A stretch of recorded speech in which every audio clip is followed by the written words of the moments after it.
ஒரு அழகான காட்டில் நிறைய மிருகங்கள்லாம் வாழ்ந்து வந்துச்சான். அந்த காட்டில் ஒரு முயல் இருந்துச்சா, அது எல்லாத்துக்குமே ஃப்ரெண்ட்ஸாக இருந்துச்சான்.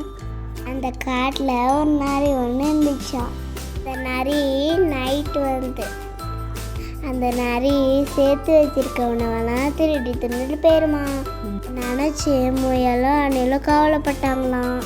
அப்போ முயலுக்கு ஒரு ஐடியா வந்துச்சான், நிறைய எப்படியாவது பிடிக்கணும்.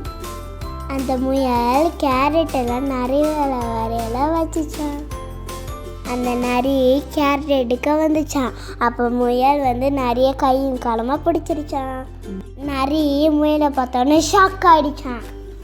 நரிக்கு ஒரே வெக்கமாக போச்சான். அந்த முயல் உழைச்சி தான் சாப்பிடணும், திருடிலாம் சாப்பிடக்கூடாது சொன்னிச்சான். அதுலேருந்து நரி திருந்திருச்சான். எல்லா மரங்களும் சந்தோஷமாக